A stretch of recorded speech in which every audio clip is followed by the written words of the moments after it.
Hey guys, my name is Better Brick Studios, and today I'm going to be taking a look at the sixth and final member of my Defensor team, Hotspot. Hotspot here turns into a fire truck and stands out because of his light blue color scheme, which is a lot different compared to the usual red of most fire trucks.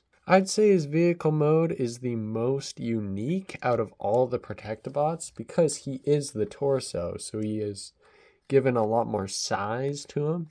Hotspot is definitely the most compromised out of all of the Protectobots because I had to sacrifice so much for the combined mode. His vehicle mode ends up looking like two halves of a fire truck just held together by a whole bunch of robot guts. One thing you'll notice almost right away is the large crane he has for the fire ladder. It is actually movable, but there's a lot of kibble attached with it and it's not very stable, so it tends to flop down. Another thing you'll also notice is that there is a big open gap underneath the crane.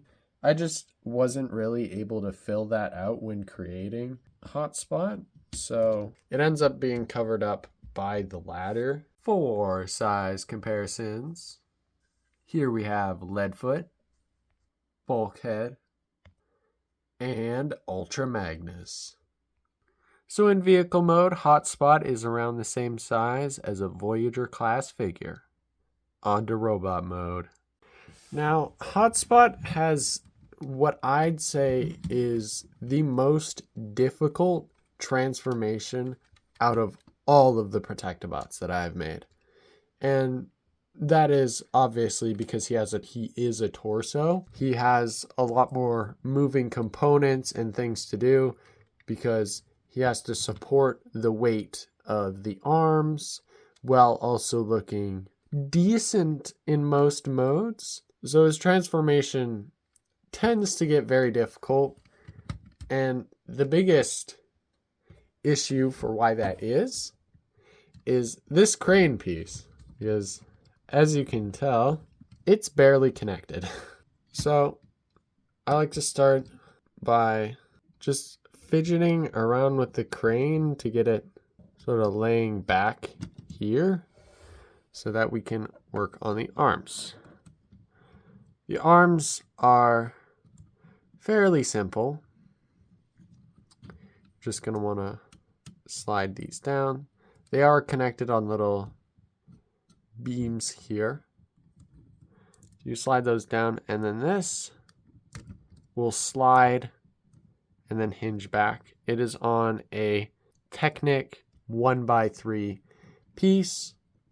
Then you flip out the hands, and that is it for the arm. You're going to want to do the same thing on the other side. And I like to sort of just rest the arms onto the side.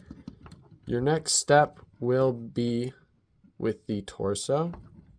These parts, which eventually become the combiner shoulders, will flip out, and that gives you room to rotate the head all the way forward like that. And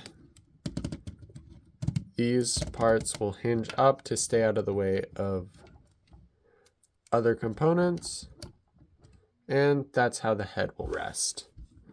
Now you can bring forward the arm shoulder assembly and then position the crane so that it will hold himself upright.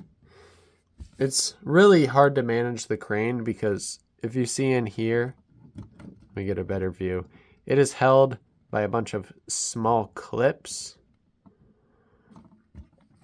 So it's pretty hard to maneuver. Then we can start with the legs. They will detach. The waist will rotate. I like to position the legs sort of like that. Then fold this out. Fold these plates flat. And then the legs will sort of rotate and then slide up and they fill a little gap in there. And the crane is supposed to stay attached, but like I said, it likes to fall off. I'll reattach it in a second, but then you just shift the torso back and rotate the legs. Just position them so you can stand upright. The crane should have ended up roughly around here. This is where you rotate it sort of back, and then this tiny little thing will twist around, and the crane sort of faces down. Slide it up, and these little tabs will lock in the crane so it's able to stay in that position, and then adjust it. And then for the final step, we just need to lock in the shoulders, which is kind of hard to show off. But these little fire hose pieces will slide into the gap that this piece has. Same thing on the other side. And that will prevent the shoulders from drooping. And once you're done all that, just position him however you like. And here he is in robot mode. In robot mode is really where Hotspot starts to fall apart, both literally and design-wise. When creating Hotspot, I started first with the legs, then the torso, then the arms, and then finally the crane. And that results in the crane acting like its own separate entity in both modes. Now in vehicle mode, this makes sense because the crane is usually detached from the vehicle and moving as its own separate thing. But in robot mode, all it does is just drag the rest of the design down. The arms also suffer a similar fate, acting more like accessories than actual limbs. In order to make the combine mode work, I had to put the combiner shoulders in the chest of robot mode, and that ends up pushing back the robot mode shoulders to the point where he can't even reach past his torso. The legs are probably the oldest part on this entire model. Before the Hotspot that you see now, there were 2, maybe 3 older versions which were scrapped for a variety of reasons, mainly due to being inaccurate or unstable or a combination of the two. Now, after all that complaining, let's start talking about things I actually like about this. The head sculpt is one that I really enjoyed creating, and I do like the look it gives. The legs are very well put together, all blocky and smooth. The tires on the side look really nice, along with these long black stripes and the mostly smooth appearance. The arms, although inaccurate to the animation model, do have the front of the cab present on the back of the forearms, which I think is just a nice looking detail. And the torso itself is pretty nice in my opinion. There is an off stud here, but that is for combiner mode. And I really like how he's able to replicate the blue stripe going down the center of his chest. That is one of the details of the animation model that I really wanted to get right.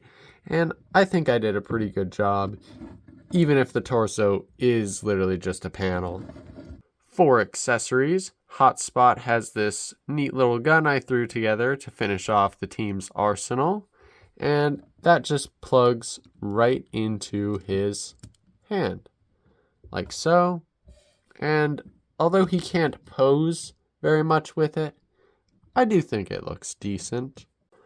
Articulation time. Hotspot has a rotation at the head.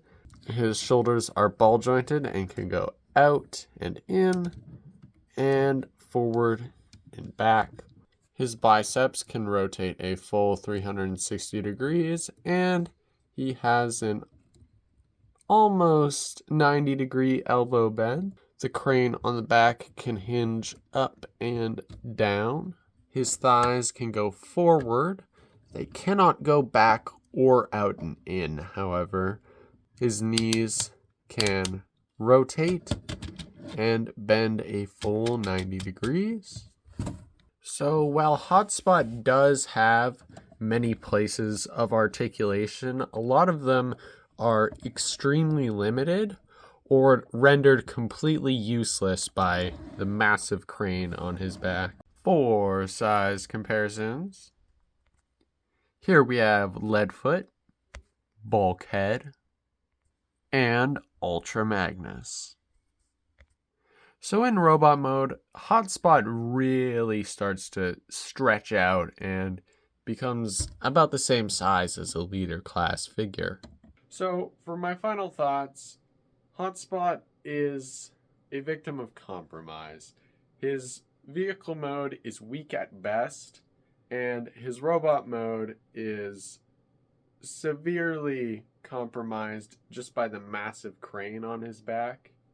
I ended up prioritizing stability and the combined mode over almost everything else to do with this figure, and it definitely shows through in the final product.